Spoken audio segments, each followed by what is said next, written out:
Assalamualaikum warahmatullahi wabarakatuh. Bertemu lagi dengan saya Bapak Abri Joni, guru kehidupan dari Bengkulu. Kali ini saya kembali bicara tentang kehidupan. Tema kita kali ini adalah tentang penyakit. Judulnya adalah jangan terlalu sering beralasan sakit.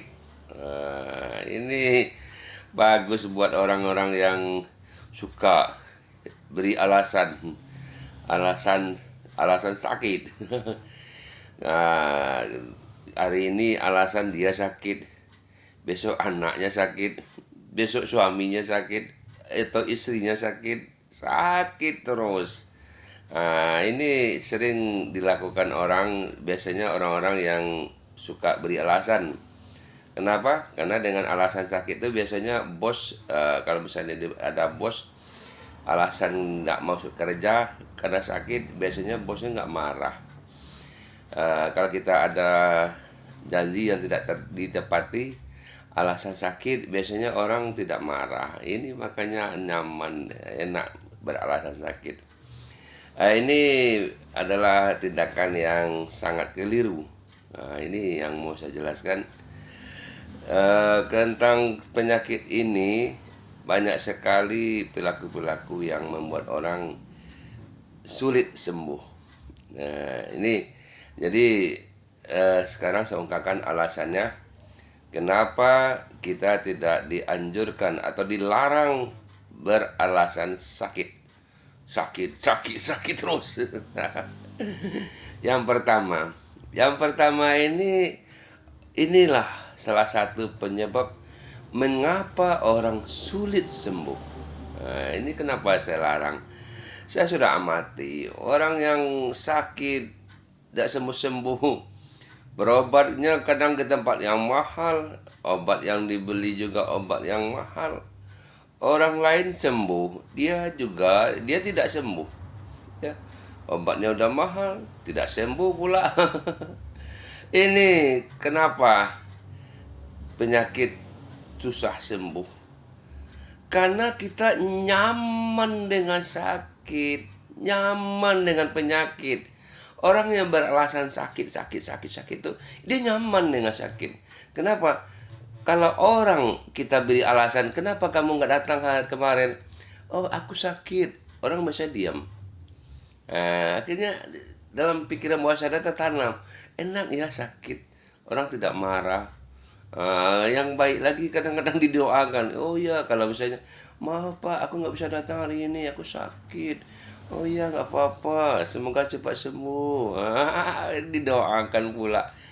Alasan sakit terus ya. Kalau kita selalu beralasan sakit, nah inilah sakit itu kita pelihara, nyaman dengan sakit. Makanya sulit untuk sembuh. Makanya jangan, bagi orang-orang yang suka beralasan sakit, berhentilah. Ya, jangan lagi kita beralasan sakit. Ini Anda sudah menciptakan diri Anda menjadi orang yang sulit sembuh. Ya, itu pertama. Yang kedua, ini kalau saya ilustrasikan cerita ini sama dengan cerita lucu. Cerita lucu.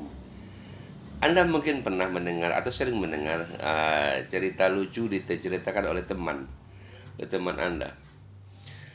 Pertama sekali mendengar ceritanya, pasti Anda tertawa ngakak. Wah, lucu. Terus besok diceritakannya lagi. Tertawa Anda sama nggak dengan yang pertama tadi? Tetap tertawa sedikit. Sedikit aja. Besok diceritakannya lagi. Tertawa juga Anda. Lucu juga. Lucu. Tapi senyum-senyum aja. Terus besok diceritakannya lagi. Nah, Anda sudah mulai agak emosi itu. Oi, kamu sudah cerita kemarin. Udah bolong-ulang kamu ceritakan. Gak usah cerita lagi. Akhirnya Anda mulai kesal. Besok diceritakannya lagi. Mungkin Anda ambil sendal, Anda lempar dia. Wih, kau nih itu cerutus. Itu tuh cerita kamu. Gak ada perubahan. Gak ada cerita lain-lain lah. Alah, mulai emosi Anda. Ini yang saya bilang, orang yang Akhirnya cerita lucu menjadi cerita yang menyakitkan, menyebalkan. Mungkin terjadi masalah dalam kehidupan orang antar Anda dengan orang yang bercerita. Mungkin Anda pukul dia, pusing Anda mendengar cerita lucu terus diulang-ulang, sama dengan penyakit tadi. Hari ini Anda bilang sakit, maaf Pak, aku nggak bisa masuk. Mungkin atasan Anda, ya, semoga cepat sembuh. Besok sakit lagi. Besok lama-lama Anda disumpahin orang nanti. Matilah kamu, sakit terus kamu. Orang lagi butuh kerja, lagi banyak pekerjaan, Anda bilang sakit, sakit. Jadi bukan doa yang dapat Anda dapatkan lagi, bukan simpati. Orang menjadi benci kepada Anda. Coba begitulah cerita-cerita lucu tadi seperti itu. Penyakit juga begitu. Jangan sakit-sakit memanjang aja. Jadi Anda harapkan orang menjadi simpati, justru menjadi ini walaupun mulut tidak bicara, tetapi pikiran bawah sadar manusia bicara. Matilah kamu, sakit terus kamu nih. Itulah yang terjadi dalam kehidupan. Jadi jangan kita selalu beralasan sakit, sakit, ya. Kalau kita sakit, manjang sakit terus, yang didapatkan biasanya sumpah serapah. Kasihan kan? Oke, saya ulangi lagi. Kenapa kita dilarang beralasan sakit? Dikit sakit, dikit sakit, dikit sakit. Pertama, karena kita sudah menciptakan sakit itu nyaman. Ketika kita sakit, sulit untuk sembuh. Yang kedua, ketika kita harapkan orang menjadi simpati, justru orang menjadi benci, menjadi sebel, menjadi kesal dengan Anda. Orang lagi kerja banyak, Anda tetap bilang sakit-sakit. Akhirnya Anda bukan mendapatkan doa lagi, justru orang benci kepada Anda. Oke, itu mungkin cerita saya hari ini. Semoga bermanfaat. Bapak Abri Joni, Guru Kehidupan.